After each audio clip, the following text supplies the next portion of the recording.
Bien, vous avez mis au point le style de sous-titre qu'on va appeler un sous-titre de troisième niveau, mais imbriqué. Il est imbriqué dans le paragraphe. Voilà. Alors, au départ de ça, il va falloir faire un style de caractère. Donc, menu texte, style de caractère.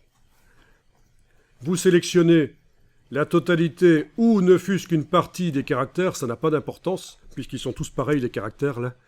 Voilà, vous sélectionnez une partie, et on va faire un style pour le sous-titre imbriqué.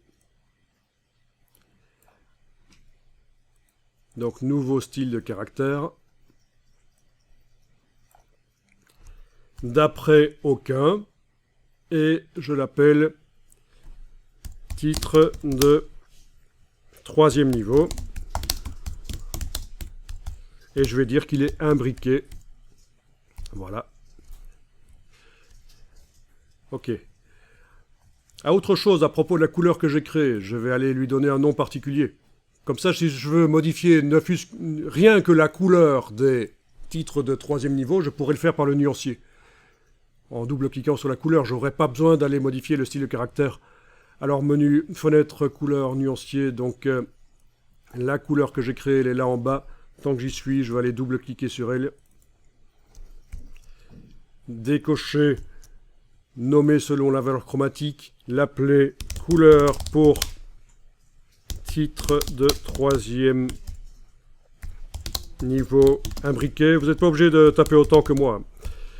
Je veux dire, si vous êtes lent pour taper, faites des raccourcis. Du moment que vous reconnaissez à quoi elle correspond, cette couleur, elle sera utilisée uniquement, cette couleur-là, pour ça. Si vous prenez l'envie de l'utiliser à un certain moment pour autre chose dans le document, vous risquez d'avoir des problèmes quand vous allez vouloir modifier la couleur des titres de troisième niveau imbriqués. Ça va modifier aussi les autres éléments qui utilisent la même couleur. Donc c'est pour ça qu'il faut faire gaffe. Et vous voyez qu'ailleurs, il y a d'autres couleurs qui ne servent aussi que pour certains éléments. Couleur pour la grande lettrine, couleur pour les fonds de page, le texte blanc sur les images, couleur de fond de bloc d'extrait d'article, couleur des titres de second niveau, voilà, blabla, plein de choses. Donc c'est intéressant de nommer ces couleurs comme ça. D'office, dans InDesign, les couleurs sont globales. Si on modifie la couleur dans le nuancier, ça modifie dans le document. Dans Illustrator, il faut le demander, la couleur globale. Quand vous faites une couleur dans Illustrator, elle n'est pas d'office global, mais c'est possible de le faire. Vous voyez, et comme ça, quand vous modifiez la couleur dans le nuancier, les éléments de l'illustration qui utilisent cette couleur se modifient aussi. Bonne astuce pour faire des tests dans Illustrator.